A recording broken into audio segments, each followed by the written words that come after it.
Hello my friends, thanks for joining me. Well, as you can see here on my desk, I have two mini journals, and I made these for the July monthly collaboration with Rach and Bella Crafts.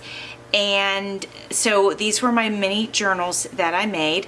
My video went up for that collaboration on July 11th. One of these I'm giving away as part of the collaboration. But today, for Tassel Tuesday, I thought we would go ahead and make some tassels for them. So for this one, I pulled some red ribbon to match the red embellishment on top.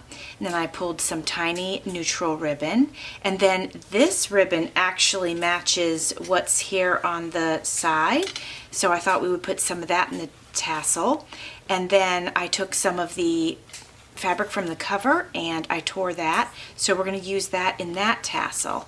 And then for this little mini journal, this one is pink as you can see, so I pulled some of the matching fabric, and then I pulled some green gingham because there's green in the leaves here, so I thought that would be pretty cute.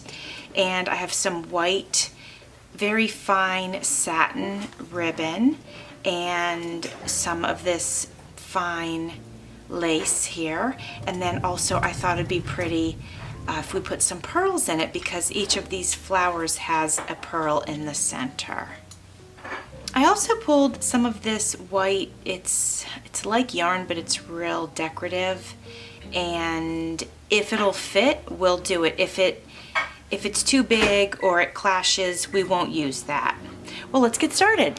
So while I am working on this tassel, I'll let you guys know that Tassel Tuesday is an open collaboration that I host 2 times per month on the 2nd and 4th Tuesday of each month. And it's open, so you can join in if you'd like to. And you can make any kind of tassel that you like to. You can make them for junk journals or home decor. We had some folks join in that were making them for earrings, so you could make jewelry tassels. You can make little mini paperclip tassels. We've done it all during Tassel Tuesday, and it's a lot of fun. So if you ever want to join in, please feel free to do that.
Some of you might notice that I did not do my crisscross pattern, and that is because I've got to get all of that into all of this. And you can, let me lay it down so you can see. It's pretty small. So, and as you can see, I grabbed 2 ball pins. So we have 2 rings and 2 ball pins, 1 for each journal. So the silver's going to go with the pink, and we're going to do the gold with the red and sort of cream colored one. So let's go ahead and try to see if we can get this through here. Now what I usually do, and it has worked so far, is I usually take an end of this and I just start twisting it. And twisting it makes it smaller, as you can see. And honestly, I might have too much material here to be able to do this, but we're gonna find out. I can always take one of the bigger pieces. There was the beige lace, I had 2 pieces of that and it was pretty thick. And I always can take that out if we need to, but let's see how we do. Well, it looks like we're doing okay, friends. Look at that, that's amazing. All right, so let's just make sure we have it in the center and we kind of have the fibers turned the way that we would like them to be. I think it looks fantastic. So now we're going to take this and lay it down like this. We have some of our rings showing, which is great because that's going to go onto the bulb pin. So we have this down, and now we're going to take one of these. I'm going to choose the thinner one. I'm going to pull off any loose string before I use it to tie with. All right. Now I'm just going to lay it under here. I'm not going to be too fussy about it right now. I'm going to go ahead and tie it in a double knot. I feel like there's another loose string on there. Hold on, let me get that out of there. Okay, there we go. That should do it.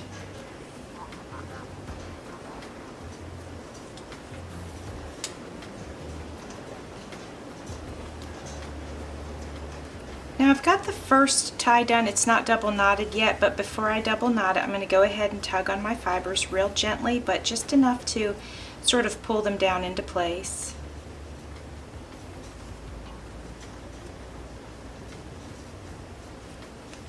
There we go. I feel like that looks good enough for me to do my double knot.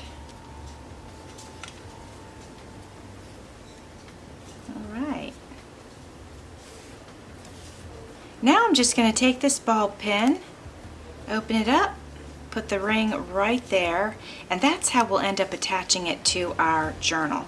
But before we are able to attach it, let's go ahead and trim up the bottom and make sure it doesn't have to be perfectly even. We just want it to look nice.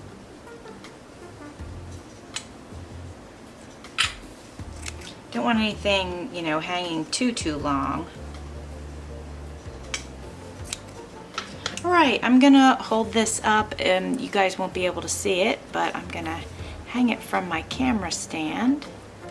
It's raining out. I wonder if you guys can hear the rain through my window. My window is right over there, and yeah, it's raining. So anyway, let's go ahead and attach that, and I'm wondering if I want to put, this is pretty small, so I'm thinking I can just put it through the fiber here, and we don't need an eyelet, but let me make sure that that looks okay.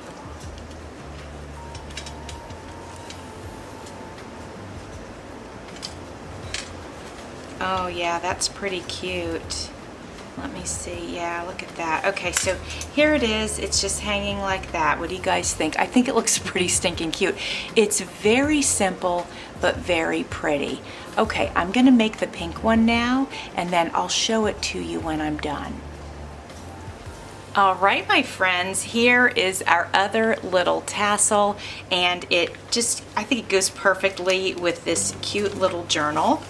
And as I mentioned, I'm giving one of these journals away. So if you haven't seen my video that went out on July 11th, go ahead and take a look at it. There's a giveaway in my July 11th video. So check it out if you are interested in one of these cute little journals. Thanks for watching. See you soon.